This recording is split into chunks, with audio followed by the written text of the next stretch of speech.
शक्तिमान भारत देख रहे हैं आप, आपके साथ मैं हूं अभिषेक भारती। जो कहूंगा सच कहूंगा और डंके की चोट पर कहूंगा। याद है शक्तिमान प्रोग्राम देखा करते थे आप और हम, बचपन याद कीजिए आप, याद है? उसमें जो नेगेटिव कैरेक्टर थे उनका नाम था तमराज किल्विश, और तमराज किल्विश कहा करते थे अंधेरा कायम रहे। बस उसी तरफ आगे बढ़ रहे हैं हम। अगर चीजें जैसी बताई जा रही हैं वैसी ही हैं तो संकट गंभीर है गुरु। आने वाले 7 दिन बहुत भारी रहने वाले हैं। आदत डाल लीजिए, क्योंकि परेशानी का समय है तो थोड़ा कष्ट तो आपको होगा ही। तो उस कष्ट से हम बचें कैसे, उस कष्ट से हम लड़ें कैसे, हम सरकार का, प्रशासन का साथ दें कैसे, इन तमाम बातों को, वो कष्ट है क्या वो भी समझने की कोशिश करेंगे। इन तमाम बातों को आज हम इसकी चर्चा करेंगे, विशेषज्ञों के साथ इसे समझने की कोशिश करेंगे। समझने की कोशिश ये करेंगे कि अर्थव्यवस्था पर इसका असर क्या पड़ने वाला है।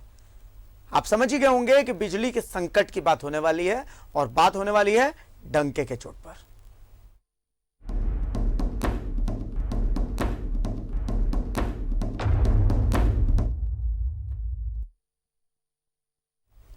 तो अगर रिपोर्ट्स की माने तो भारत में आने वाले वक्त में अप्रत्याशित, यानी ऐसा जो आपकी सोच से परे है, आपके अंदाजे से दूर है, ऐसी बिजली संकट खड़ा हो सकता है।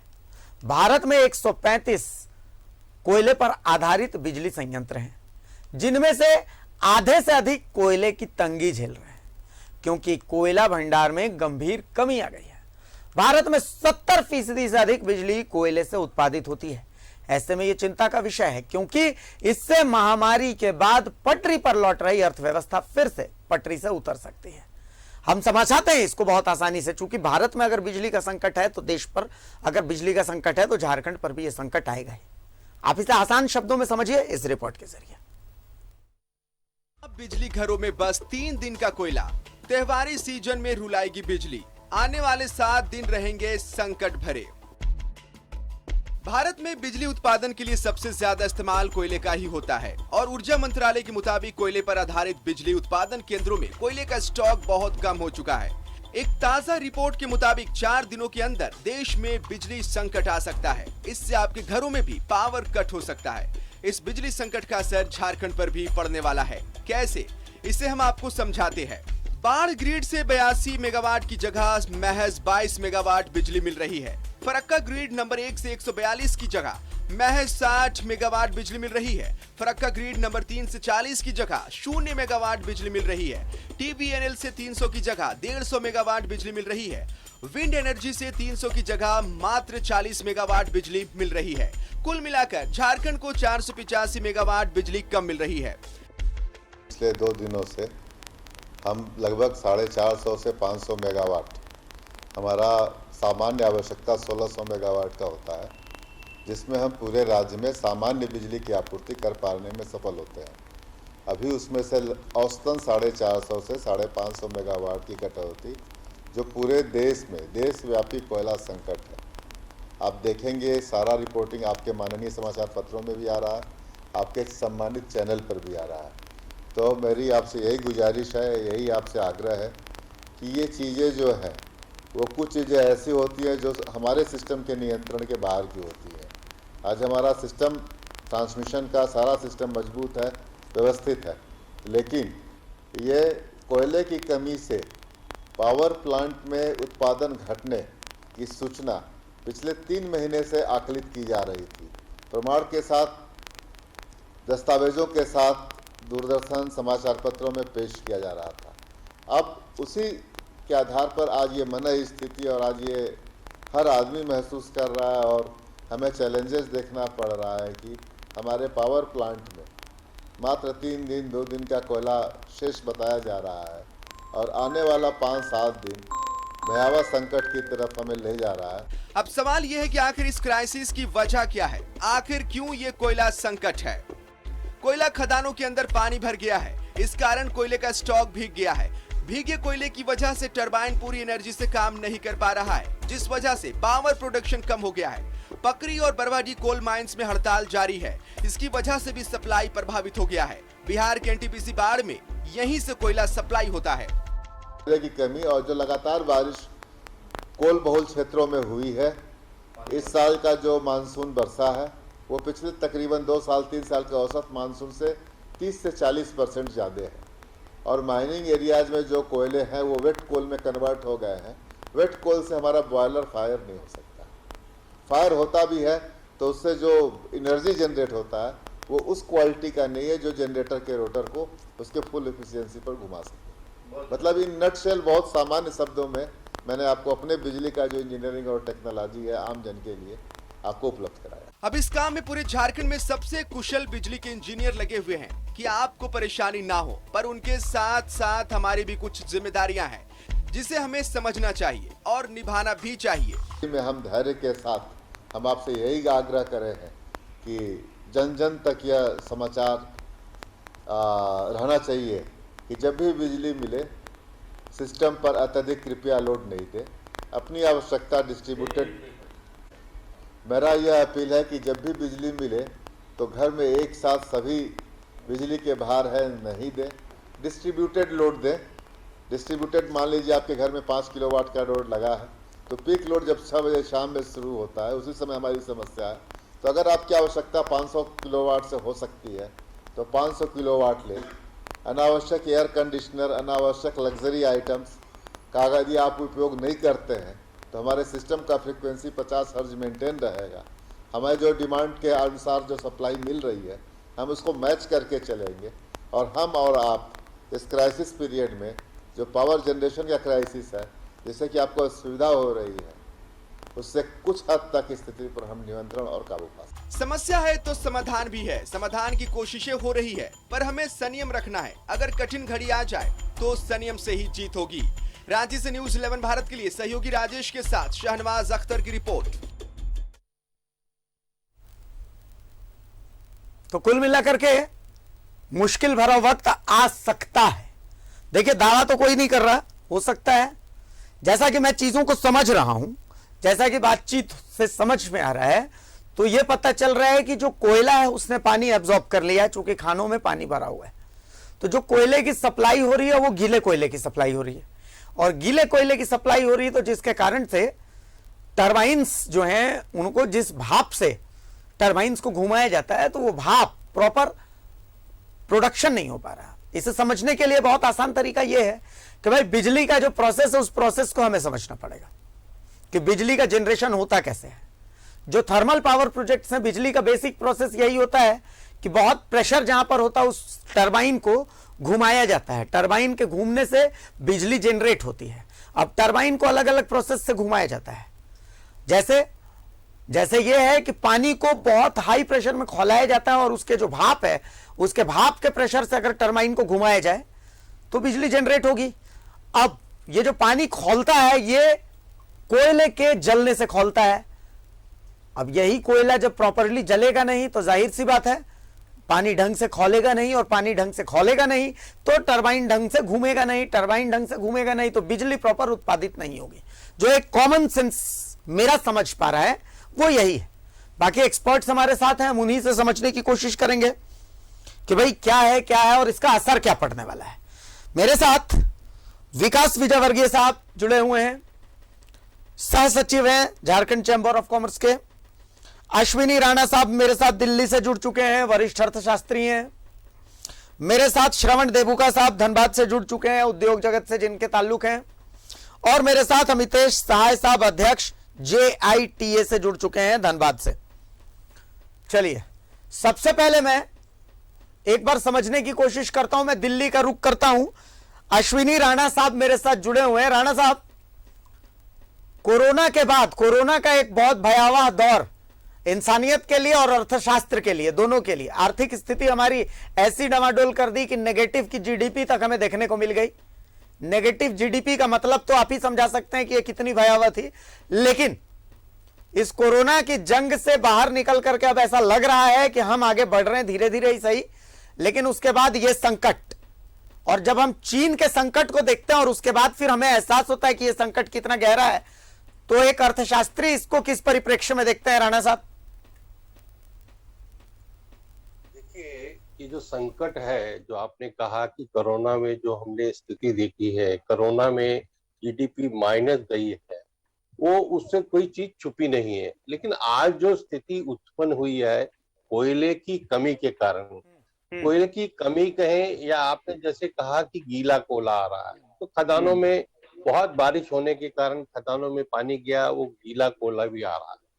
और इस बीच में जो कोरोना के बाद में इस प्रकार से काम दोबारा गाड़ी पटरी पर आई, तो बिजली की मांग भी बढ़ी, यानी इंडस्ट्री दोबारा से रिवाइव हुई, इंडस्ट्री शुरू हो गई, उसके कारण से बिजली की भी डिमांड बढ़ी, और लेकिन प्रोडक्शन के ऊपर उसका असर हो गया।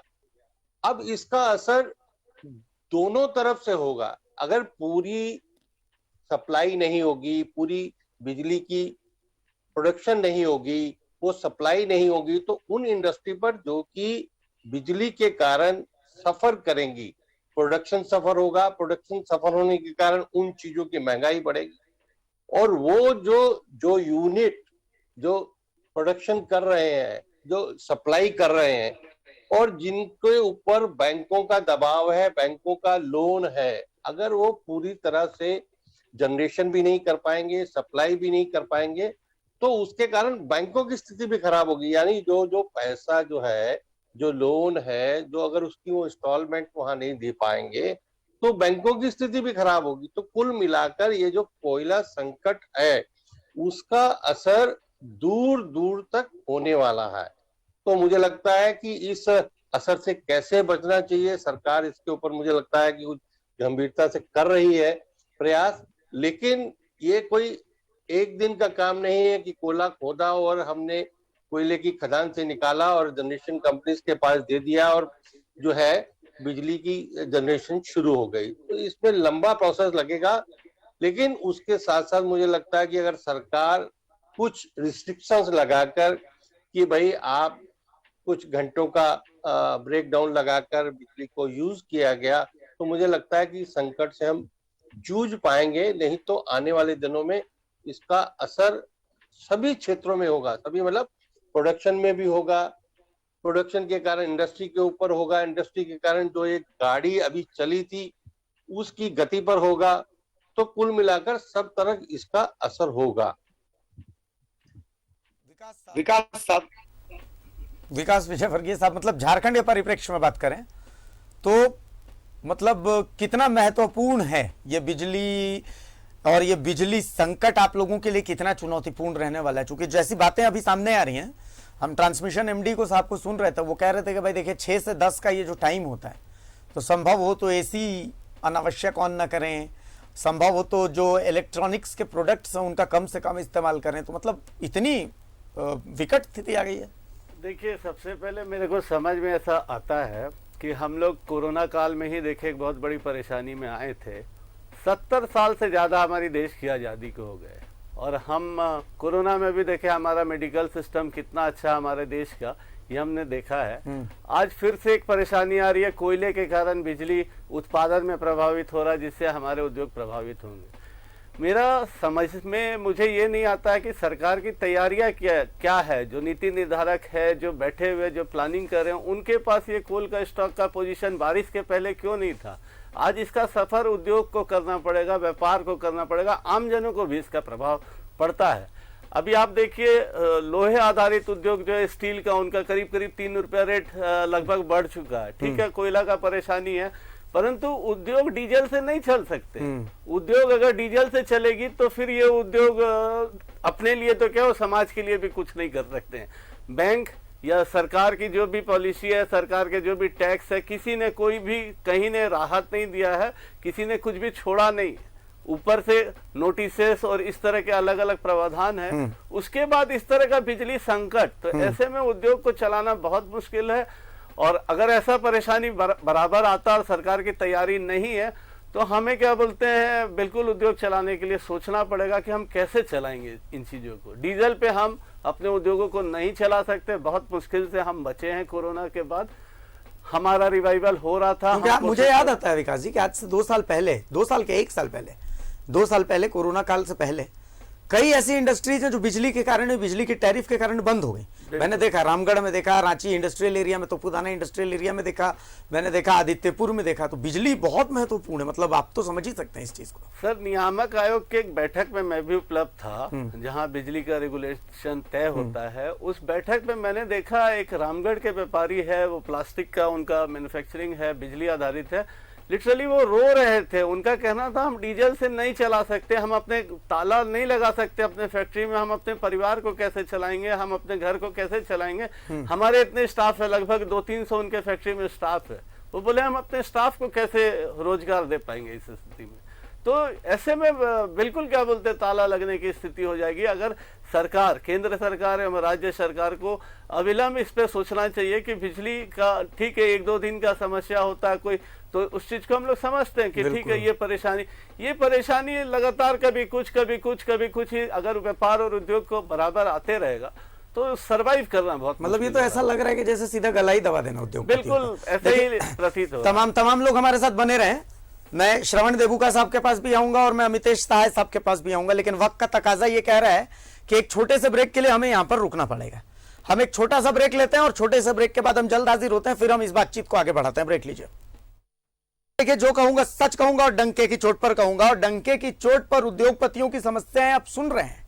जो छोटे छोटे व्यवसायी हैं उनकी समस्या आप समझ रहे हैं।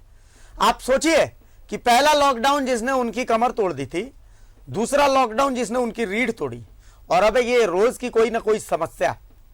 सबसे बड़ी बात है कि आजादी के 75 साल के आप झक मार रहे थे कि आपके पास इसकी कोई अल्टरनेट पॉलिसी नहीं है, अल्टरनेट सोर्स ऑफ एनर्जी की बात आप करते हैं।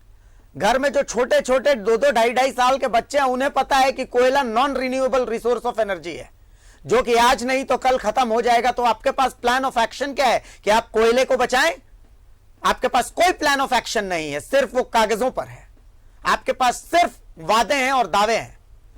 सच बात तो यही है कि अगर सच्चाई पर बात हो तो आप में से कोई एक ऐसा सियासतदान नहीं है जो सही मायने में लोगों के बीच जाकर के अपने काम के बेसिस पर वोट मांग सके कि हां मैंने पर्यावरण भी बचाया और मैंने विकास भी किया है।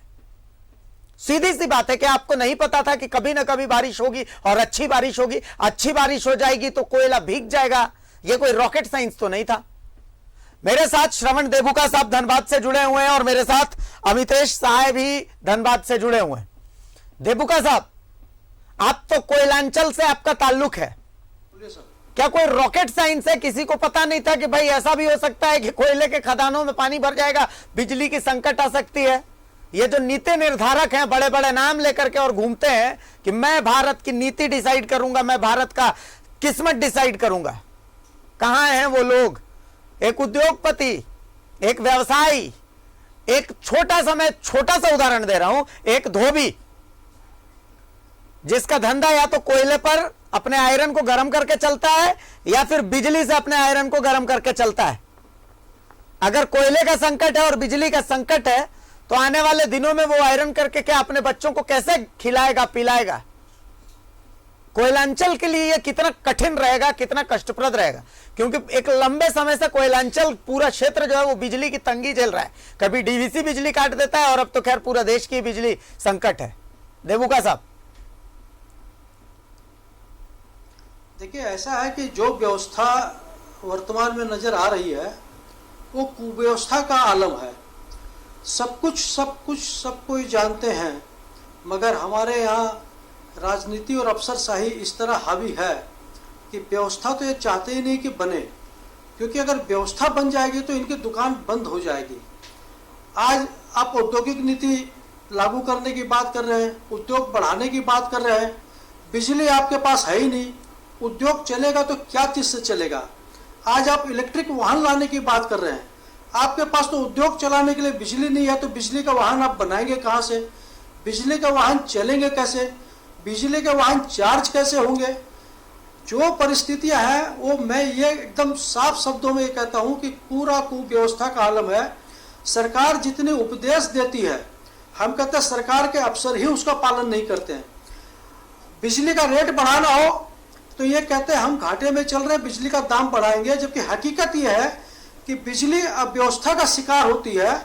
बिजली जो चोरी होती है उसको ये लोग लाइन लॉस के अकाउंट में डाल देते हैं और उस चोरी को मेकअप करने के लिए उद्योगपतियों पर और उपभोक्ताओं पर बिजली का बोझ दाम बढ़ा के लाद देते हैं, जबकि सच्चाई है कि इनकी कुव्यवस्था के कारण बिजली का लॉस है। क्या आप तो औद्योगिक नगरी से ताल्लुक रखते हैं देबुका साहब? देबुका साहब, आप तो औद्योगिक नगरी से ताल्लुक रखते हैं। हाँ जी, मैं जमशेद, हाँ तो मतलब मैं ये समझना चाहता हूं, मैं बहुत सिंपल सी चीज एक समझना चाहता हूं। मैं औद्योगिक नगरी जमशेदपुर में मैं दो चीजें देखता हूं, ठीक है। मैं आदित्यपुर के छोटी इंडस्ट्रीज को देखता हूं जो कि टाटा पर निर्भर हैं, और मैं टाटा को देखता हूं जो कि जिसका बहुत सारा कुछ जो है वो आदित्यपुर इंडस्ट्रियल एरिया के उन छोटे छोटे कलपुर्जों पर निर्भर है।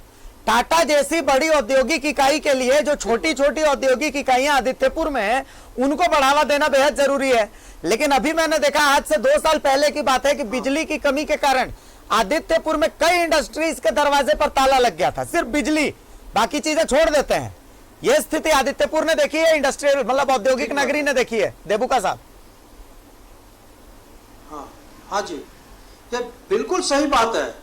बिजली के कारण ज्यादातर उद्योग बंद रहते हैं, और क्योंकि पावर आता है वो काम शुरू करते हैं, फिर पावर ब्रेकडाउन हो जाता है, न कोई अनाउंसमेंट होता है, न कोई जानकारी मिलती है, न कोई व्यवस्था है, और अगर कोई छोटा मोटा तार भी टूट जाता तो रिपेयरिंग में 1-2 दिन समय लग जाता है। और सबसे बड़ी बात क्या है कि बिजली के एक्ट में कंपनसेशन का प्रावधान है। अब व्यापारी डरते हैं, उद्योगपति डरते हैं कि सरकार से कंपनसेशन मांगेंगे तो अफसर का नजर टेढ़ा हो जाएगा, और हम कहते हैं कि अगर एक कंपनसेशन का प्रावधान सरकार जब बनाकर रखी है तो उसका अनुपालन क्यों नहीं किया जाता। आज मान लीजिए जितनी भी इंडस्ट्री है सब बिजली के कारण सफर कर रहे हैं, और सब जब बिजली के कारण सफर कर रहे हैं और अगर आपको कंपनसेशन देना पड़े तो अकाउंटेबिलिटी तय होगी। जब अकाउंटेबिलिटी तय होगी तो भ्रष्टाचार अपने आप दूर हो जाएगा। अभी चूंकि किसी के ऊपर कोई अकाउंटेबिलिटी नहीं है, अगर आप एक अफसर के यहाँ भी जाइएगा, उसका यहाँ 4 AC लगा हुआ और एक ही रूम में अगर परिवार रहता है तो चारों AC वो चलाते हैं, वो अपने ऊपर कानून लागू नहीं करते, उनके ऊपर कोई बिजली बिल का भुगतान का लोड भी नहीं पड़ता है। जितने सरकारी अफसर है सब फ्री ऑफ कॉस्ट बिजली जलाते हैं, चाहे वो म्युनिसिपल हो, चाहे ड्रिंकिंग वाटर हो, चाहे कोर्ट कचहरी हो, कोई भी हो। आखिर आम उपभोक्ता से जो चार्ज वसूला जाता है, और आम उपभोक्ता टैक्स के रूप में ही सरकार को रेवेन्यू देते हैं, लेकिन सरकारी महकमे, सरकारी अफसर उसको फ्री ऑफ कॉस्ट यूज करते हैं, उसके ऊपर में कोई पाबंदी नहीं है। बिजली अगर नहीं मिलती है, सरकार नहीं दे रही है, तो कंपनसेशन क्यों नहीं देती है? आखिर टेल्को की एंसिलरी यूनिट चलेगी नहीं, और टेल्को का ऑर्डर एग्जीक्यूट बिजली के कारण नहीं कर पाएंगे तो टेल्को बिजली के वाहन बनाएगी कैसे? और आज मान लीजिए जिसको पावर दे रहा है इंडस्ट्रियल एरिया में, उसका पावर लोगों को ठीक मिलता है, सरकार का पावर ठीक नहीं मिलता है, और क्वालिटी भी अच्छी मिलती है जिसको कि पावर भी बिना रोक टोक के, बिना कटे हुए मिलता है, सरकार का पावर मिलता नहीं है। तो आखिर ये फर्क तो सामने में है ही है कि कहीं ना कहीं तो भ्रष्टाचार अपने शिखर पे है। बिल्कुल सही बात है। इसके कारण सरकार अमितेश सहाय साहब, देखिए, कोयलांचल जो पूरे देश को कोयला देता है, ठीक है, ये किसी को क्या मतलब, ये कोई रॉकेट साइंस है कि भैया कोयला जो है वो भीग जाएगा तो उस समय जो है कोयला परेशानी देगा? ऐसा किसी को पता नहीं था। ये तो कहना मतलब ये तो बेवकूफी भरी बात होगी। सरकार को पहले से 3-4 महीने पहले ही आगाह किया जा चुका था कि भाई ऐसा मानसून रहने वाला है, ये समस्याएं आएंगी। इसके बावजूद अगर देश भर के सामने ये समस्या है तो इसका मतलब यही मान करके चलना है कि सरकार इन सब चीजों को लेकर के सरकार के पास वक्त ही नहीं है। अमितेश सहाय साहब, देखिए, सर्वप्रथम मैं न्यूज 11 भारत को साधुवाद कहना चाहूंगा कि आज जिस बिजली की समस्या से सिर्फ भारत नहीं ही पूरा विश्व आज गड़बड़ हो चुका है, उस मुद्दे को आपने उठाया। कोयलांचल कोल इंडिया का एक सबसे बड़ा अंग है जिसको BCCL कहते हैं। यहाँ पर BCCL, CCCL और ECL 3 कार्यरत है। इनका मुख्य उत्पादन cooking coal, non cooking coal और SLV है। कुकिंग कोल का सबसे ज्यादा भंडार इनके पास है, उसके बाद नॉन कुकिंग आता है, सबसे कम भंडार SLV। आज हम अपने कुल जो जरूरत है हमारा 2200-2300 मेगावाट, उसके अनुरूप हम 400-450 बिजली प्राप्त कर रहे हैं, वो भी जो हमारे झारखंड में 3-4 लोगों का जनरेशन हो रहा है। इसके अलावे जो आप देखेंगे मैथन पावर लिमिटेड, यहाँ पर 1050 मेगावाट बिजली का उत्पादन होता है, जिसमें डीवीसी और टाटा का भागीदारी है। इसमें से एक भी मेगावाट बिजली हम लोगों को झारखंड को नहीं मिलता। इसी प्रकार दूसरा आ रहा है अडानी का, जो गोड्डा में, उसमें से भी बिजली उत्पादन जो होगा वो सारा बांग्लादेश को जाएगा। तो हम लोग आज और आने वाला कल इन दोनों की अगर बात सोचे तो हम शून्य पे खड़े हैं। आज जिस राज्य को 2200-2300 मेगावाट बिजली की जरूरत है वो 400-500 चला रहा है। इसके लिए अगर कोई मुख्य रूप से जिम्मेवार है तो ये कोल इंडिया प्रबंधन। अब वो कैसे? ये सच है कि पूरे विश्व को आज कोयले की जरूरत है, खास करके पावर प्लांट्स के लिए। आज कुकिंग कोल की बात कहें या नॉन कुकिंग कोल की बात कहें, पिछले 2 महीने में लगभग $150 का दाम का इजाफा हुआ है। लेकिन हम जिस कोयलांचल की, जिस बीसीसीएल के क्षेत्र की बात करते हैं या सीसीएल क्षेत्र की बात करते हैं, आपको जान के आश्चर्य होगा कि केंद्र सरकार पिछले 7 वर्षों में एक अदद सीएमडी अपने कोयला को उद्योग को देखने के लिए बहाल नहीं कर पाए। आज भी यहाँ पे 4 जो सीएमडी है, जो सीसीएल देखेंगे, बीसीसीएल देखेंगे, ईसीएल देखेंगे और घूम घूम के देखेंगे। जबकि अगर एक फुल टाइम यहाँ चेयरमैन होते थे तो ये समस्या नहीं थी। अगर आप पीछे चले जाए तो जितना हमारे पास मांग था, उत्पादन लगभग उसके आसपास हम कर पा रहे थे। आज मांग के अनुरूप हम बिल्कुल 20-25% पर आ गए। हमारे कारण है इसके पीछे मिसमैनेजमेंट। वो मिसमैनेजमेंट कैसे हो रहा है कि आज दिए तले अंधेरा। आज पूरे भारत को रोशन करने वाला झारखंड खुद अंधेरे में आ चुका है। हमारा जो कोयला है उसको ये लोग जो आज बात कह रहे हैं बारिश का और गीला कोयला का, ये सब बेकार बहाना है। अगर आप पीछे चले जाए इतिहास में तो सितंबर माह ही भारत के जो कोल माइंस में जो सबसे बड़ी 2 घटनाएं हुई है, बागडीगी और दूसरा कतरास एरिया में, ये दोनों ही सितंबर माह में हुआ। तो इससे आप अंदाजा कर ले कि सितंबर में सबसे ज्यादा यहाँ पे बिल्कुल सही बात है। बिल्कुल, बहुत लॉजिकल बात आप कह रहे हैं। मैं अमितेश जी, मैं आपके पास आऊंगा अमितेश जी, मैं आपके पास तुरंत आता हूं। बस एक छोटे से ब्रेक के लिए हम यहाँ, तो ब्रेक के बाद एक बार फिर स्वागत है आपका। देखिए, जो कह रहा हूं डंके की चोट पर कह रहा हूं कि भैया देखिए, हमारी तैयारी कुछ भी नहीं है। सच यही है। अगर आजादी के 75 साल बाद भी हम इस बात पर चर्चा कर रहे हैं कि देश की बिजली व्यवस्था ठप हो सकती है, इस बात के बाद कि अभी हाल में हमने देखा कि चीन में भी ऐसा कुछ हुआ, तो सवाल यह है कि हमने सीखा क्या? सवाल यह है कि हमारी तैयारी क्या है अप्रत्याशित चीजों के लिए? सवाल यह है कि सत्ता के शीर्ष पर आप जो बैठ के वादे करते हैं उनका मतलब क्या है? अमितेश सहाय साहब और अश्विनी राणा साहब दोनों हमारे साथ जुड़े हुए। अमितेश सहाय साहब, ब्रेक पर जाने से पहले आपसे बातचीत हो रही थी। बहुत सिंपल सी चीज हम लोग पढ़ते हैं, सस्टेनेबल डेवलपमेंट, जिसमें सस्टेनेबल डेवलपमेंट की बात होती है कि भाई एक ऐसा विकास का प्रोजेक्ट तैयार हो जिसमें प्रकृति को नुकसान ना हो। ये तो बच्चा बच्चा जानता है कि कोयला एक non renewable source of energy है। इसके बावजूद अगर 75 साल बाद आजादी के, कोरोना का ऐसा बुरा वक्त देखने के बाद अभी का ये वक्त ऐसा था जब उद्योगों को बढ़ावा देने के लिए सरकार तमाम तरीके की तैयारी कर रही है, चाहे केंद्र सरकार चाहे राज्य सरकार। और उसके बाद हम और आप चर्चा कर रहे हैं कि भाई बिजली बैठ जाएगी तो उद्योग कैसे चलेंगे। मतलब ये तो हंसी ठहाका वाली बात हो गई ना, विडंबना तो इसी को कहते हैं। अमितेश सहाय जी, जानते हैं कि भारत में कोयला का अधिकार सिर्फ केंद्र सरकार को, और केंद्र सरकार ही कैसे माइंस चलेगा इसका नीति निर्धारण करती है। आज अगर आप धनबाद जिला में देखें तो टाटा स्टील और बीसीसीएल कार्यरत है। अगर आप रामगढ़ क्षेत्र में चले जाए तो सीसीएल और टाटा स्टील कार्यरत है जी। टाटा स्टील की सारी माइंस प्रॉफिट पे है और कोल इंडिया की सारी माइंस लॉस पे है। अब आ जाइए दूसरा, अंग्रेज काल में जब प्राइवेट ओनरशिप हुआ करता था 1972 में, जब केंद्र सरकार ने इसको प्राइवेटाइजेशन से हटा के सेंट्रलाइज किया, केंद्र सरकार के अधीन में आया, उस समय की स्थिति, प्राइवेटाइजेशन की स्थिति आज फिर उत्पन्न हो गई। आज उत्पादन के नाम में सिर्फ कागजी खाना पूर्ति हो रहा है, वापस से वो आउटसोर्सिंग कर दिया गया इन लोगों के द्वारा। बड़ी बड़ी कंपनियां आ गई, वो कोयला के नाम में पत्थर का उत्पादन कर रही है। अच्छे कोयला को जो पावर प्लांट में जाना चाहिए था, सेल को मिलना चाहिए था, प्राइवेट इंडस्ट्री को जाना चाहिए था, वो ब्लैक मार्केट में चला जा रहा है। पत्थर उत्खनन करके आप पावर प्लांट्स को दे रहे हैं। आपने भी जैसा बताया कि वो कह रहे हैं कि गीला माल है, साहब वो गीला माल नहीं है, वो एक्चुअली पत्थर है जिसके कारण वो टरबाइन को गैस नहीं दे पा रहा है, और वही कारण है कि बिजली की स्थिति भयावह हो गई।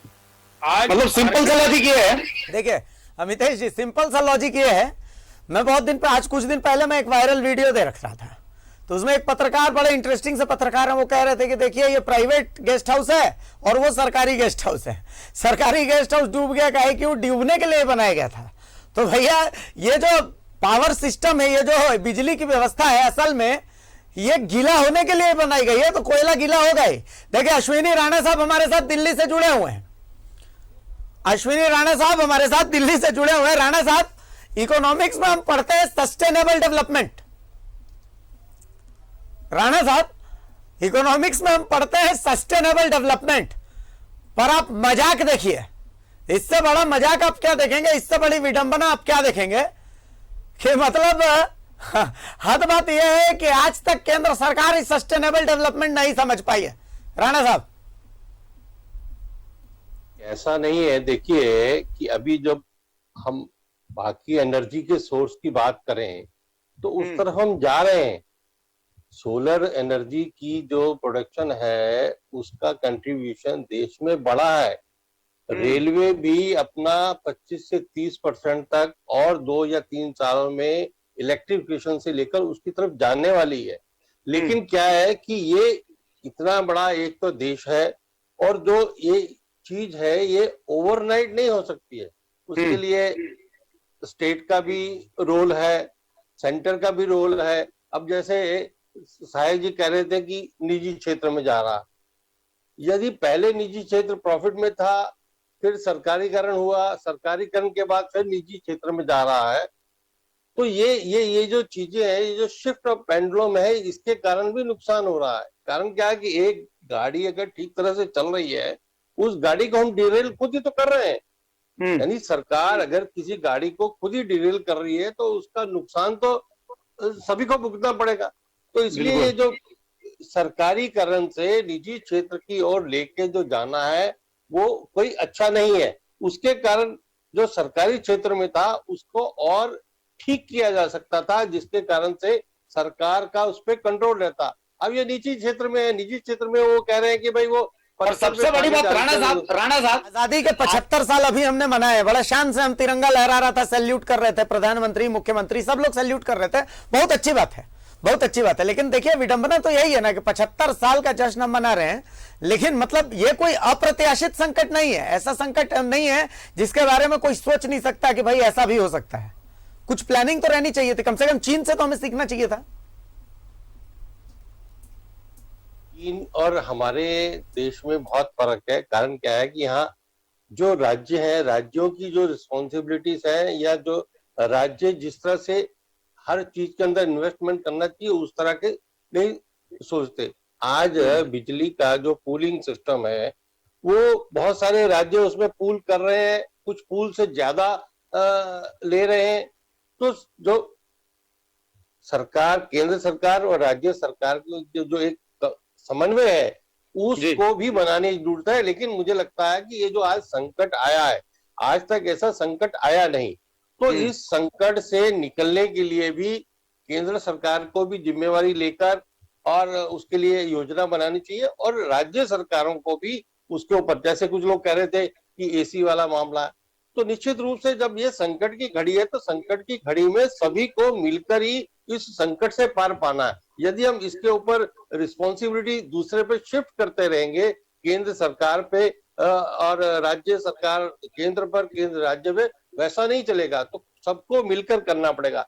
लेकिन बिल्कुल सही बात है कि राज्यों को इसके ऊपर सोचना पड़ेगा। केंद्र सरकार और राज्य सरकार, जिस दिन हम इससे निकलेंगे तभी हम उद्योग, हमारा राज्य विकसित हो सकता। आप देखिए हमारा राज्य किस कारण से अलग बना था, हमारी मांगे क्या थी।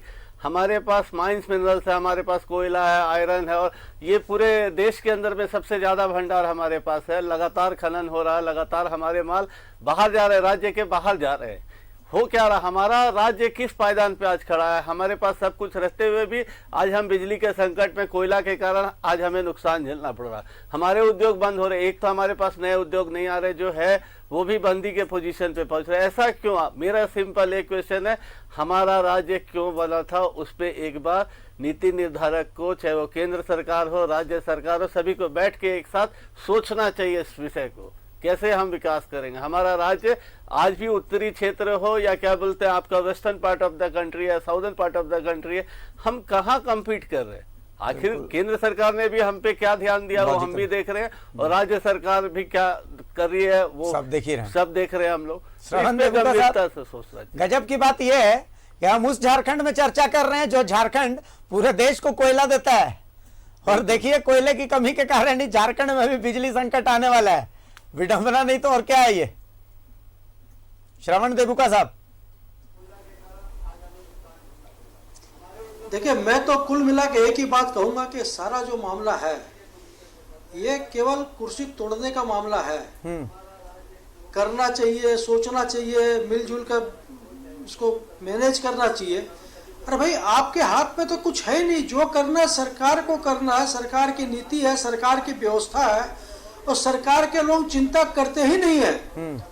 अरे बिजली बंद होगी, आपकी बंद होगी, उद्योग बंद हो गए, देश के बंद हो गए, सरकार को कोई मतलब नहीं। अगर अफसर लोग थोड़ा भी गंभीर होते तो क्या यह परिस्थिति आती? नहीं आती, कभी नहीं आती। और होता यही है कि झारखंड पूरे देश को चला रहा है, लेकिन झारखंड आज विकट स्थिति में खड़ा है, क्योंकि झारखंड में कल ही गवर्नर साहब ने कहा है कि झारखंड 21 साल का हो गया, लेकिन इसके पास में कोई अपना रोड मैप नहीं है। जब हमारे जो सुप्रीमो है, जो महामहिम है, जब वो ये महसूस करते हैं 4 ही महीना 3 महीना में यहाँ आने के बाद कि यहाँ कोई रोड मैप बना नहीं और हम 21 साल के हो गए, हम बालिक हो गए, लेकिन मेरे पास कोई व्यवस्था नहीं, तो हम कुपोषण का शिकार होंगे। हमारे पैर कहाँ से उठेंगे, हमारे हाथ कहाँ से उठेंगे? ये सारी कुव्यवस्था केवल सरकारी तंत्र के कारण है, जो केवल कुर्सी तोड़ते हैं, थोड़ा भी गंभीर नहीं है। मैं डंके की चोट पे कहता हूँ, अगर थोड़ा भी चिंतन रहता तो यह परिस्थितियां नहीं आती।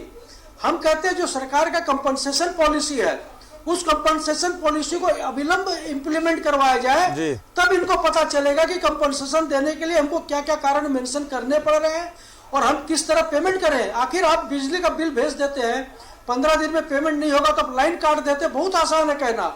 बिजली ब्रेकडाउन होती है, हमारा जो प्रोडक्शन लॉस होता है, जो हमारा दूसरा नुकसान होता है, उसको भरपाई। बहुत पॉइंट वाली बात बोली है देबुका साहब, मैं रोक रहा हूं आपको, इसलिए रोक रहा हूं कि एक कॉमर्शियल का वक्त हो चुका है, एक छोटे से ब्रेक का वक्त हो चुका है।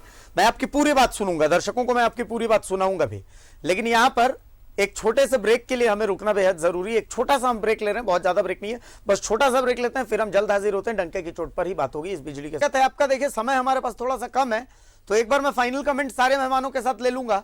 मैं जाना एक बार देबुका साहब के पास आ रहा हूं। देबुका साहब अपनी बात पूरी करें, हमारे पास 1 मिनट है सर, बोले सर। देखिए 1 मिनट में इतना ही है, आप सरकार पर अकाउंटेबिलिटी डालिए कि कंपनसेशन दीजिए। आप उद्योग को बुला रहे, उद्योग चलेंगे कहां से बिना बिजली? आप बिजली के वाहन बना रहे हैं, बिजली के वाहन चार्ज कहां से होंगे जब बिजली नहीं रहेगी? तो सरकारी अफसर क्या कर रहे हैं, उनसे 1-1 मिनट का हिसाब लीजिए। कितना बजे ऑफिस जाते हैं, कितना बजे ऑफिस से आते हैं, ऑफिस में रहते नहीं, लोग कहते हैं साइट पर गए, उस किस साइट पर गए इसका कोई खबर नहीं है। तो जब तक इन पर अकाउंटेबिलिटी होना चाहिए, इनसे कंपनसेशन वसूल होना चाहिए, इनसे पूछा जाना चाहिए कि उद्योग कैसे चलेंगे, बिजली के वाहन का जो उत्पादन की प्रक्रिया है वो कैसे चलेगी, इन सब बातों का इनसे जवाब लीजिए, सारी समस्याओं का समाधान हो जाएगा। वरना ये कुर्सी तोड़ रहे हैं, कुर्सी तोड़ते रहेंगे। नेक्स्ट सेल में बात यही है। बिल्कुल सही बात है। अमितेश जी 1 मिनट हमारे पास है सर, 1 मिनट में आप बता देते कि भाई आने वाले समय में बिजली संकट होगा तो हमारे पास ऑप्शंस क्या है, या फिर हम ऐसे ही जीने को मजबूर रहेंगे? देखिए, जब तक कोल इंडिया का प्रबंधन अपने आप को सही नहीं करेगा, तब तक ये संकट आपका बरकरार रहेगा। और ये संकट सिर्फ आपको बिजली का ही परेशानी नहीं ला रहा है, आने वाले महीने में आप देखिएगा महंगाई चरम पे जाएगी, क्योंकि इससे जब उत्पादन कम होगा तो चीजें महंगी होगी, चाहे वो झारखंड की बात करें चाहे वो अन्य राज्यों की बात करें। तो इसके लिए अगर केंद्र सरकार, जिसके अधीन में कोयला है, अगर वो अपनी रणनीति को सही नहीं करते हैं, वो अपने प्लानिंग को सही नहीं करते हैं, तो ये आने वाला समय में विकट समस्या आने वाली है। क्योंकि आज ही इंडोनेशिया ने अपने कोल प्राइस को 1600 रुपया दाम बढ़ाया है। तो आप अंदाजा कर ले कि विश्व मार्केट में भी कोयला महंगा हो रहा है। तो अगर आप पहले क्या होता था कि जब आपके यहाँ कोयले की कमी होती थी, आप विदेशों से कोयला लाके अपना काम चला लेते। आज की स्थिति में विदेशी कोयला आपके मूल्य से दोगुना से ज्यादा बढ़ जा रहा है, जिससे आपकी वाइबिलिटी खत्म हो जाएगी। सही बात। इस समय बीसीसीएल और कोल इंडिया प्रबंधन अपने को ठीक करे, देखिएगा ये समस्या से हम लोग बाहर निकालेंगे। विकास विजयवर्गीय साहब, देखिए 1 मिनट सर आपके पास भी है। मैं मतलब सीधा सा सवाल इतना सा है कि आने वाले समय में क्या मतलब इसको लेकर के आप लोगों ने भी कोई प्लानिंग की है कि भाई ऐसा कुछ होता है तो क्या करने वाले हैं? किस देखिए 3 दिन का समय है, 3, 4, 5 दिन, ये बहुत ही तुरंत का समस्या है। इस समस्या का समाधान तो हमें जनरेटर पे ही जाना होगा। परंतु मेरा ये मानना है कि अगर सरकार को आने वाले समय में इस तरह का फिर कोविड 2, कोविड 1, कोविड 3 इस तरह का फिर से कोई समस्या नहीं हो, बिजली की संकट नहीं हो, इसके लिए हमें अभी भी प्लान करना होगा। हम लोग पहले भी मांग करते हैं कि इंडस्ट्रियल के लिए एक अलग स्पेशलाइज ग्रिड होना चाहिए। घर में हम बिना एसी के जी सकते हैं, बिना पंखे के जी सकते हैं, बट हमारी फैक्ट्री में अगर प्रोडक्शन रुकेगा, चलता हुआ माल बनना बंद होगा तो उससे काफ़ी लॉस है, काफ़ी लोगों का रोजगार उससे प्रभावित है। उसको हम लोगों को ठीक करना ही होगा। चाहे इसके लिए अगर प्राइवेट सेक्टर्स को भी पहले भी मांग आती रही है, राज्य में हम लोगों को प्राइवेट सेक्टर मिले जो क्वालिटी और कंटिन्यू बिजली हमें दे सके, ये हमारी निरंतर मांग है। और हम आगे भी एक्सपेक्ट करते हैं कि सरकार इस तैयारी के साथ हम लोगों को आगे सपोर्ट करे। राणा साहब 1 मिनट में हमें ये बता दीजिए कि आने वाले समय में सरकार की नीति कैसी होनी चाहिए, मतलब क्या होनी चाहिए कि इसका मिनिमम इम्पैक्ट जो है वो हमारी अर्थव्यवस्था पर पड़े? तो restriction of use of electricity, उसको हमें रिस्ट्रिक्ट करना पड़ेगा कि इतना ही मिलेगा, इसमें ही आपको गुजारा करना, फालतू की करनी नहीं। इसके अलावा बाकी जो सोर्स है एनर्जी के, उसके ऊपर भी ध्यान देने की जरूरत है कि जैसे डीजल है तो डीजल की कमी ना आए और सरकार इनके प्राइसेस को भी कंट्रोल करके रखे। नहीं तो अगर उनके भी प्राइस बढ़ेंगे तो जो बाकी अल्टरनेट सोर्स है एनर्जी का, उसके भी रेट बढ़ने शुरू हो जाएंगे। तो जो संकट आ गया उसको तो हमें देखना ही है, लेकिन उसके साथ साथ बाकी जो अल्टरनेट जो चीजें हैं उनको भी रिस्ट्रिक्ट करके और उनको भी यूज करके मैक्सिमम यूज भी हो उसका, और उसके प्राइसेस भी कंट्रोल में रहे और उसकी सप्लाई चेन भी ठीक रहे। एटलीस्ट तो मुझे लगता है कि हम इस संकट से आसानी से बाहर निकल पाएंगे। चलिए तो बहुत शुक्रिया विकास साहब, बहुत शुक्रिया अश्विनी राणा साहब, बहुत शुक्रिया श्रवण देबुका साहब और बहुत शुक्रिया अमितेश सहाय साहब, आप तमाम लोगों का। भाई संदेश तो आप लोगों के लिए भी है जो लोग घर में आराम से टीवी देख रहे हैं, क्योंकि संकट आएगा तो ऐसा नहीं है कि ये सिर्फ अभिषेक भारती या फिर जो हमारे मेहमान हैं उनके लिए आएगा। इस संकट का सबसे ज्यादा असर तो उन लोगों पर पड़ेगा जो कि आम लोग हैं, जिन्हें हम आम कहते हैं। समस्या ये होगी कि भैया बिजली नहीं रहेगी तो पंखा कैसे चलेगा, टीवी कैसे चलेगा, फोन कैसे चार्ज होगा, बहुत सारी दिक्कतें होने वाली हैं, रोशनी कैसे आएगी। तो भैया सीधी सी बात यह है कि अगले कुछ दिन, जैसा कि अभी के वर्मा साहब को हमने अपने स्टोरी में आपको सुनाया था कि वो अपील कर रहे हैं कि भैया जो 6 से 10 का ये जो पीक आवर्स है, यहाँ पर थोड़ा सा दिमाग लगा करके बिजली का इस्तेमाल कीजिए। अगर संभव हो तो एसी मत चलाइए, कुछ दिनों तक कष्ट झेल ही लीजिए। आप कष्ट झेलेंगे तो देश का कष्ट कम होगा, बस इतनी सी बात है। डंके की चोट पर कह रहा हूं, ये बात समझ में आए तो अच्छा है, ना समझ में आए तो भी देश तो झेलेगा ही। देश को तो संकट झेलना ही है, संयम से ही इसे जीतेंगे हम। बहुत शुक्रिया। फिलहाल डंके की चोट में यहीं तक। नमस्कार, जोहार।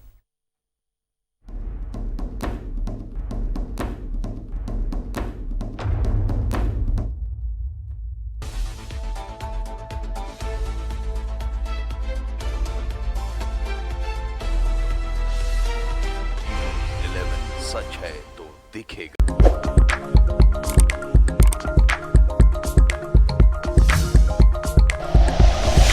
Like and share videos, subscribe करें हमारा चैनल और प्रेस करें बेल आइकॉन। न्यूज़ 11 भारत, सच है तो दिखेगा।